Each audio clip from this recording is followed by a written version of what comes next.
Oh, so that means you can watch it later, too. Yeah, for everybody who's new to the calls, we do record them for internal note-taking, but they'll be posted so you can watch them. Hi there, did somebody just join?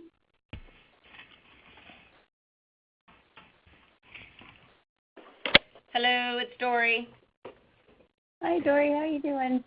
Oh my God, I'm busy like crazy on Monday.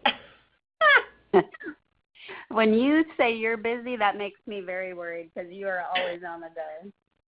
Oh my goodness, I had to get Beat a Trust comments out today, a grant in due like 5 minutes ago. I got both of those done. It's a short week. It's fair week. Let's see, what else? We'll keep all the emergencies down to a minimum. I think we're we were doing a map this morning, checking in on the county fire, and of course, how close it is to Yoshadihi. So, yeah, keeping our eye on that. The pictures of the fire coming over the ridge were pretty incredible. I know. So, that time of the year. It sure is. And of course, that's the time of year when the air conditioning in my house goes down. Ugh, I hate that.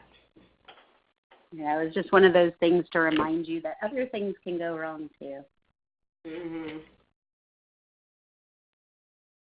So Ben, just so you know, I don't have access through the iPad to ReadyTalk. So I'm going to try and go through Safari and see if it'll come up. Okay, I just opened it on your computer to check, and it looks like the web portion is live. Okay, and do you have slides that you're showing there? Yeah. Okay. Bear with me 1 second, folks. I got to see if I can find a better way to access this. The app does not want to work on my device here.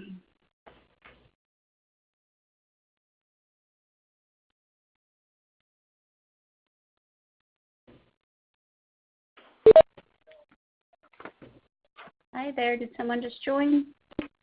Yeah, this is Nelson. Hi, Nelson. How are you doing? Good.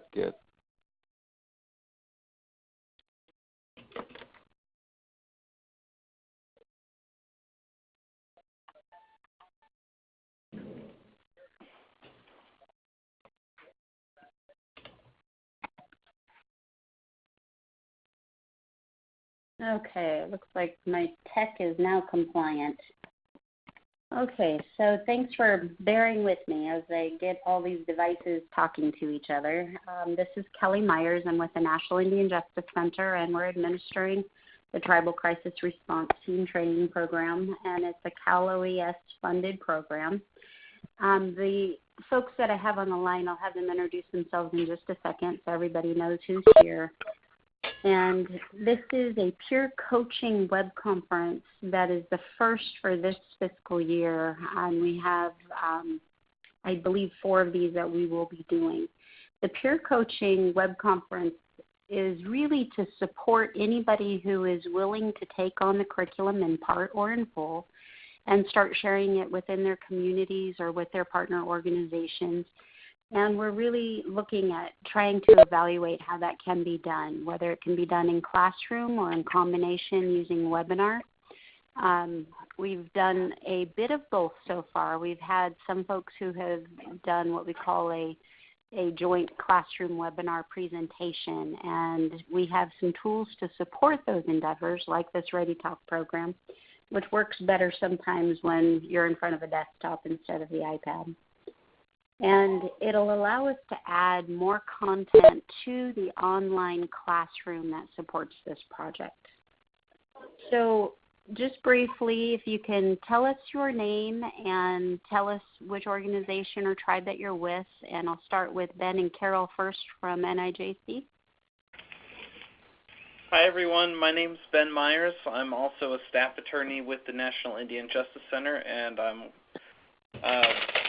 on this program, I'm probably the person that you'll be contacting for all your technical assistance needs. Carol Oliva, Development Officer with the National Indian Justice Center, and I serve as a trainer with the program. Folks from Intertribal Council? Michelle Marino, Intertribal Council of California, Family Violence Program Manager. Connie Reitman, Executive Director for the Intertribal Council. Brittany Marino, Tribal Advocate. Welcome, everybody. Anybody else want to share your name and where you're from? This sure. is Nelson Panola with Middletown Rancheria Tribal Administrator. Thank you. And this is Rachel Maurice with the Riverside Victim Services Unit in Southern California. Thanks, Rachel. And Dory Beats with the Tuolumne Band of Miwok Indians. Thank you, Dory.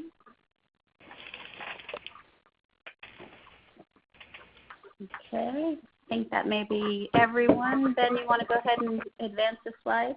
Yep. Okay, so we've got the introductions down, and I gave you a general purpose for the web conference. But if you look at the rest of the items on the agenda, and I know some folks don't have access to the computer portion at this point, but we have on the agenda introductions, purpose of the web conference, trainer requirements, conducting your TCR training, which has some sub-bullets, and post-training items and next steps. Advance the slide, Ben. Mm-hmm. And we've done most of our introductions here. We also have two other staff members and, one other staff member and a consultant that we work with on this project. Christy Garcia is our program specialist for this project, and she is located in Southern California.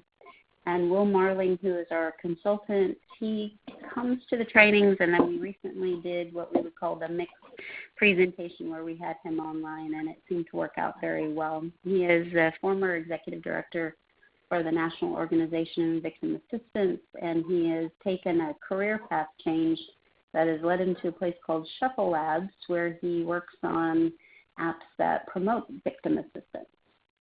So he's got quite a diverse background. Can you advance the slides, Ben? We have several folks that have either been on our advisory list or who have shown interest in being tribal crisis response team trainers. And on that list and on this call, we have Dory and Rachel, and I see Nelson and James, and there are several others. Gail Zepeda, Margaret, Connie is on the line, Michelle is on the line, Yashel, Brittany. We've got quite a number of folks that are present here. That's great. Whitney, Dawn, and Carrie Johnson and Salem Miller are also folks that are showing interest. And what we are trying to do is just make sure that we can get enough people throughout the state who are, number one, aware of various protocols when we're dealing with a crisis, but most of all, who are able to promote crisis team development at the local community level. There are a number of starts throughout the community, ranging from folks like Rachel, who have already reached out and is working with tribal community members, folks like Dory, who works nationally on these kinds of issues, who she's a huge resource for Indian country, but has very specific experience with the Tuolumne Rim Fire. Down to Nelson, who is one of our recent trainees and has a background in law enforcement and probably will bring a whole new facet to some of the information that we include in the curriculum and the online course. Okay, Ben, you want to go ahead and advance the screen? So as part of our project, in order to promote the team development, we are seeking new trainers, and that's how you've been hoodwinked into attending this web conference. But the web conference itself is designed to find out the areas of interest that you would like to train on, find out the kinds of equipment and curriculum needs that you would need to deliver that training. So we can't necessarily provide every aspect of tribal crisis response, but the manual itself serves as the parameters. So we have additional resources that are in the online course, and we have various ways to make all of that available to you. So part of our project is to make sure that these additional peer-supported trainings occur and that we can evaluate them for their effectiveness and bringing more people up to speed or more aware of crisis response team roles. Go ahead, Ben. So in order to participate in the project, we ask that each trainer signs an MOU with NIJC, and that MOU is really about the role of NIJC in providing the technical assistance and the role of the trainer, which really requires the trainer to attend 4 of these peer coaching webinars, which are designed to, again, find out what it is you want to do and how we can support you, but also to have some crosstalk between the trainers so that you hear what's going on out there already. We can provide up to 8 hours of office-based TA, and that is per trainer. So, we're not keeping tabs when we cap that. We don't turn off our phones. So we'll be here. We are hoping that we get everyone who wants to be a trainer to deliver a training session in their own community by March 31st of 2019. And we ask that you document your hours, whether that's preparation, training delivery, or follow-up, so that we have an idea of what it takes to deliver your particular topic in your area. And when we are all done with the project, our goal is to turn back this information to Cal OES in an evaluation report that will show them what has been done, which areas, and what the needs would be to actually replicate those processes. Okay, Ben? Yep. So on the screen right now is a description and a graphic of the MOU. And the MOU itself is just a few pages, and it's really just a bullet list of what those responsibilities are for the trainer and what they are for NIJC. It refers to the crisis response program funding through Cal OES by contract number. And it is essentially something that if you sign and you decide this is not what you want to do, all you have to do is give us a call and we can tear it up on our end. There's nothing in terms of funding support for the folks who are doing the training. It's really just the technical assistance. If we can provide you with resources through the grant, we have some limited printing and other types of expenses where we can share those resources. We will do that. Most of this is committed to an online classroom so that it will always be available 24/7 to anyone who wants to use it. The other tools like ReadyTalk, we have to reserve and make sure that there's no overlap with anybody else. So there's just a little bit of logistics involved, but most of it is an agreement that we know what we'll provide for you and that you understand that we're asking for the 4 webinars, the signed agreement first, the 4 webinars, the training by March 2019, and timesheets to document your hours. Go ahead, Beth. So I've mentioned the online classroom. The screen that's showing now is giving you the website, which is nijcservices.org/NIJC room. And then once you're on there, you have a login that requires a username and password. So just let us know that you want to access it, and we'll provide you with the access information. Once you log in, there is a list of courses there. All the courses on the online classroom are free, and you'll be looking at the tribal crisis response training. And then there's a special section in there that has the training materials that says for TCR trainers. And we're kind of buzzing through this because it's information that we've covered before. Some of you will be familiar with this already, but also I want to be able to give some folks a chance to tell us, we'll put Rachel on the spot, tell us what some of their activities have been recently, and let everybody else give us an idea of areas of interest that they may want to tackle. Go ahead, Beth. So in that online classroom, under the training materials, you'll find about 7 items. There is a social forum for the trainers so that you can actually talk to one another, maybe share any ideas for additional resources, and then we can go into that forum later and review it so that we're finding any suggestions, any edits, anything along those lines that will help improve the materials. The peer coaching webinars, such as this one, will be posted there. The curriculum manual and the PowerPoint flyer and agenda are also posted there. There's a community needs assessment tool that we have used at the very beginning of the project so that we could identify areas of interest, and then we submitted those areas to our advisory committee, and that's what helped shape the manual itself. And then there's a training checklist that will basically make sure that you have all of the steps and the materials that you would need to put on the training. Go ahead, Ben. The next section is called Conducting Your TCR Training. We're showing my very good reading skills here. I'm reading through these slides. Okay, so the community needs assessment can help you figure out what your audience may be willing to hear. You may already have some idea of different areas that have impacted your community or areas that you think that would be good, just like this time is a high fire season, so there may be issues about bringing that online. The survey itself is done in SurveyMonkey. There is a link for it that's shown on this slide, and you can use that link to send out, or if you want to do something separate, we can set it up so that it's separate from the prior community needs assessment. But we would like to see your data. So if you do use a separate tool, or even if it's just interviews or word of mouth, just let us know what the highlights in terms of topic areas are. Okay, Ben.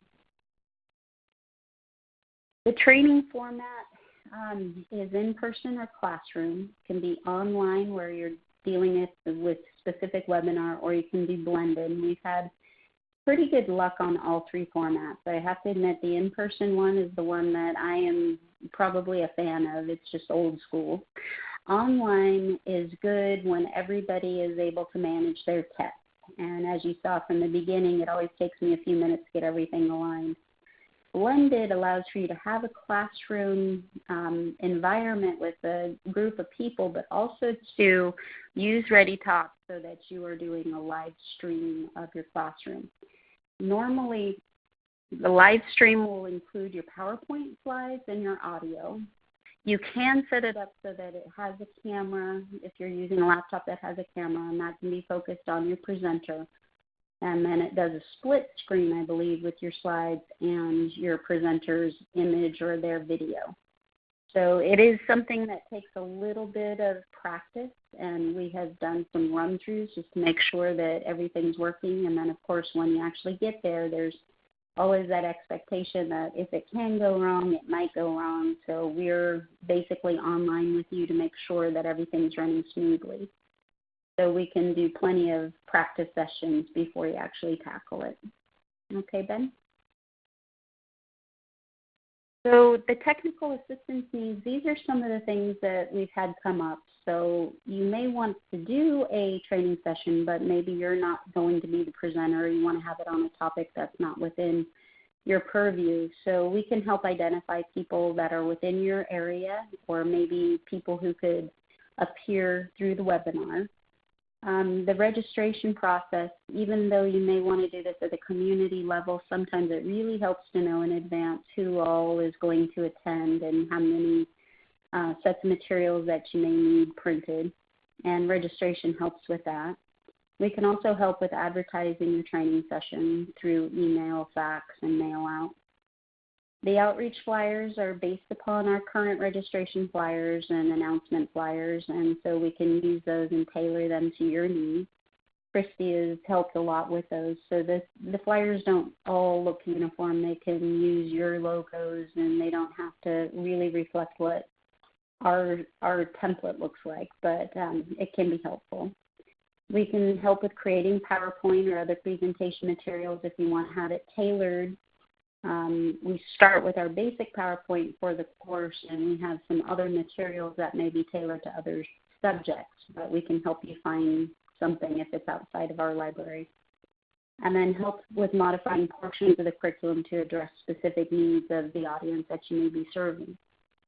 So when we look at putting these all together, we want to be there to help you from the beginning all the way through to the end. We have evaluation forms as well as part of the training materials so that you can have all those. We've had questions come up about tailoring materials and folks who are worried about copyright and trademark and that sort of thing. This is a state-funded project, so we have to acknowledge the state funding for the project, acknowledge Cal OES and the grant itself. We have some of these formats, like for the PowerPoint and the manual itself, NIJC has an acknowledgement that we would like, but we don't demand. And other than that, everything is for educational purposes, so we don't sell anything. We ask that you not sell the manual or the PowerPoint. But other than that, we can tailor graphics and modify formats. Okay, Ben? So to request a TA so that you can put on your local training, Ben is our primary point of contact. The email showing on the screen for Ben is tcr-ta@nijc.org, or you can call him at 707-579-5507. And if you can just include a brief message about which topics that you want to focus on and a description of how you'd like to deliver the training, and then he should be able to get back to you within 5 days is our promise, but he'll probably get back to you much sooner than that. I also accept faxes, just like it says. So I'm reading out some of these things so that they're on the recording, but the slide will show you his fax number. Okay, so this is where we'd like to hear from you, and a couple of things before I turn over the call here. We'd like to hear any of your concerns, comments, or questions so that we can clarify and make sure that the discussion that follows, that we're all on the same page.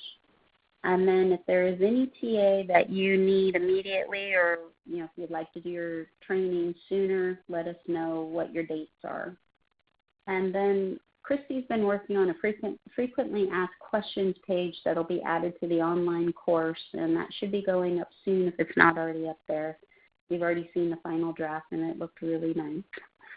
So a few questions had come up, such as the trademark and copyright issue. So the online course also is, if you have not gotten access, also email Ben, and we'll get you access to that immediately. Okay, so Rachel, can I impose upon you to share with us a little bit of information about your last training, just so that we can give folks an idea of what has been happening? Oh, sure. Rachel? I guess it helps if I take mute off. Thank you. Sure. I have done a couple trainings, and I've learned a lot since the beginning. Number one is what I've learned works best is kind of preparing for the training, is to maybe go and softly introduce the topic ahead of time, give some either reading materials or some kind of reference materials for those that are looking for it. So I kind of do it where I usually get added to an agenda, come out and explain what the training is, and then see if they'd be interested in having me come back to actually conduct the training. And that typically works. It works a lot better than just going out and doing the training, because they get to know me a little bit for those that don't. And then out of that, usually what's been happening for me anyway is the tribes have, or representatives from the tribes have wanted me to come out and then present to their elders. Like they don't feel like they know the information enough to do it without me there, so they usually ask for me to go. And I have one coming up, I think it's in August, where he wants me to come out and kind of pitch it to the elders to see if they'd be willing to put it on in their community. So that's what's worked really well for me. What's also worked well, like she mentioned earlier, is to just be prepared for technical glitches. I've had typically the PowerPoint works, but sometimes it doesn't. And so if you're able to get to your location ahead of time to kind of test everything else out, that's ideal, especially if you have some videos going with it. And that's the other thing that's worked really well for me is the elder video that you guys made. That's worked out very well. And so that's kind of gotten a lot more buy-in from the rimfire video that's from Dory? That one, but then there's another one where you're just interviewing. I think Ben interviews, or maybe you interview, Christy. I'm not sure. No, I think that was Ben interviewing. Yeah. Yeah, so that one's worked really well too, like snippets. I listen to it, and then depending on what makes sense for the training that I'm going to be presenting at, I'll kind of give a portion of it, or the whole thing if it makes sense.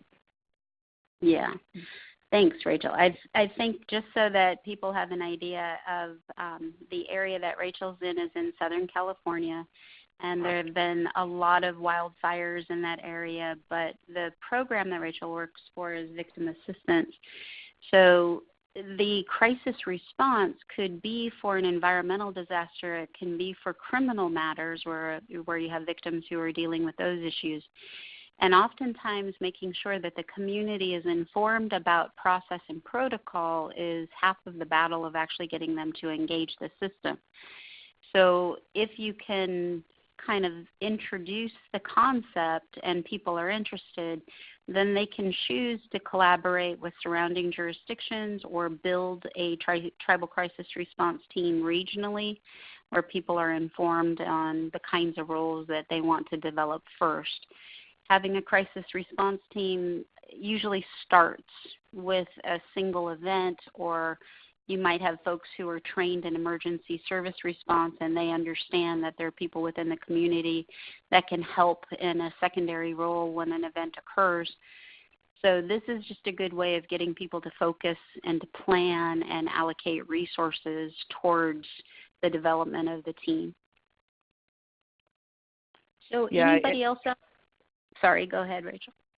Oh, no, I was just going to say, because it reminded me of one other thing, is there's 12 different tribes that I've been in communication with quite regularly, and those 12 tribes are currently in the process of identifying people that they want on a team, and they're going to be doing two separate things. They want to train this team to be able to respond to each other's tribes, so that way if something happens at one of the tribes and it's too close for their team to respond, they'll have somebody from one of the other regions be able to respond. So they're that's a different concept. It never really came up, but the tribes decided to do a kind of a regional team as well as their own team. Yeah, that's a great idea, especially with the environment and the terrain that you're looking at where one team member could be cut off from their community where they serve, which has happened, especially down there during the fires. Yeah. Great. Anything else you want to share, Rachel? Just that, and the only other thing that I found, one of the other most important things I think that's helpful is to really consider doing a needs assessment or like a quiz to the people you're going to be talking to ahead of time, because if you can figure out, kind of gauge what the audience already knows about crisis response, and it helps the presentation go a lot faster because you're kind of speaking directly to the areas they want the information in. That's been really eye-opening for me. Right. Okay, is there anybody out there that has an idea of a training that they may want to tackle? I know we've had a few MOUs come in already, so I won't point you out until the line is silent for about 30 seconds.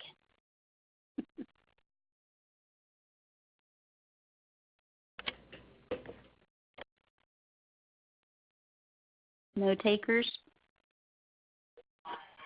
Hi, Kelly. It's Gail Zapita. Hi, Gail. How are you? I'm well. I just wanted to, I guess, chime in. Go for it.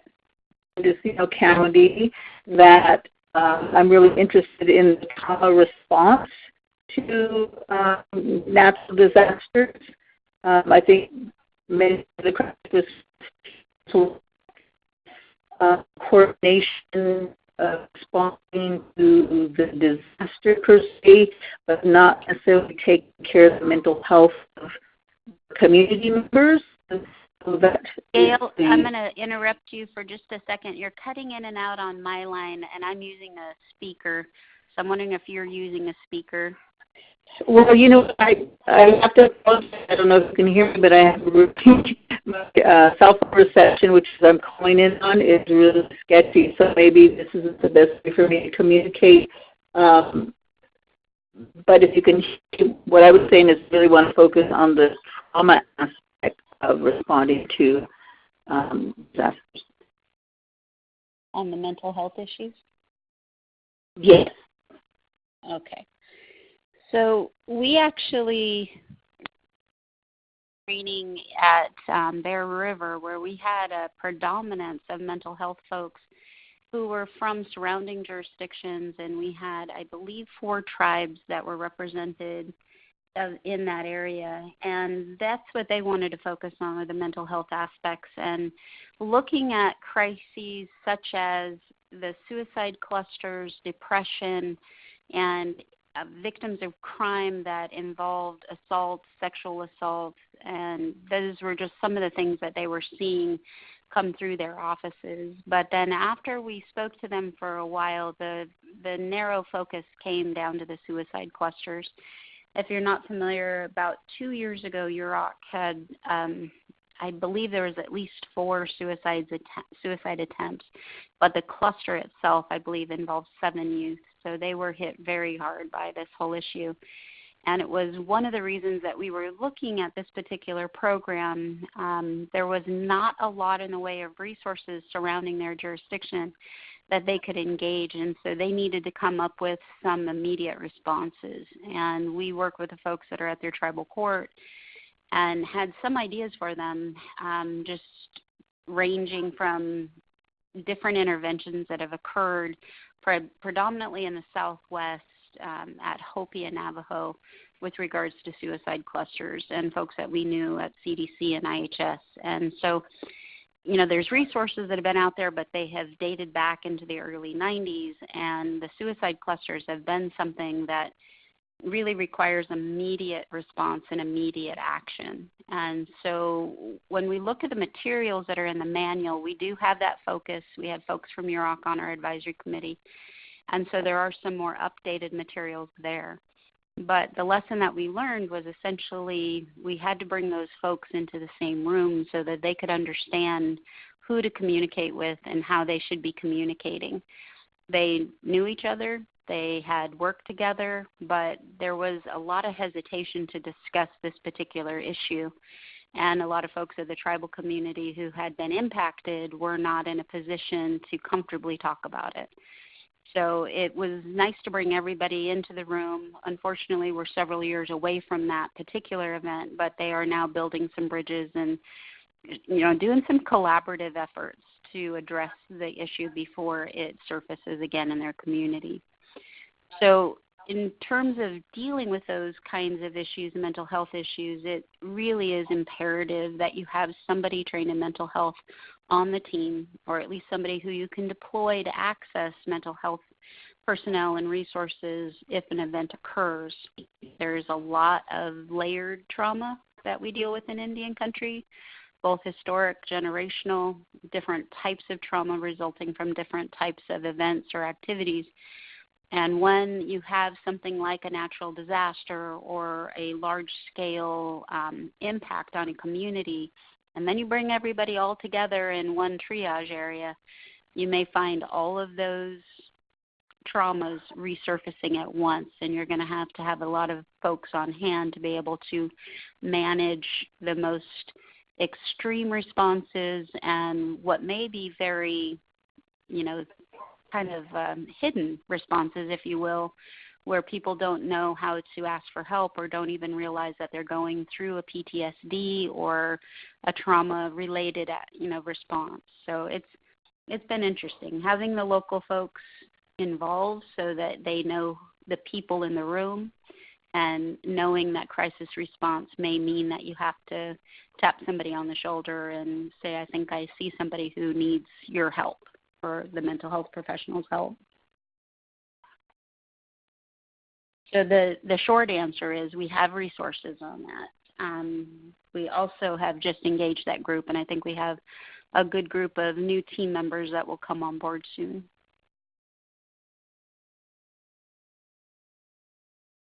Did that help at all, or is I just long-winded?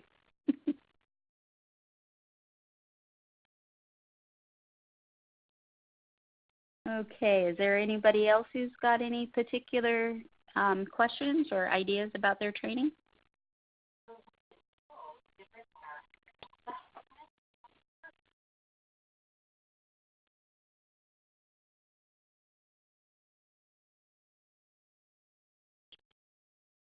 I get worried when it goes too quiet.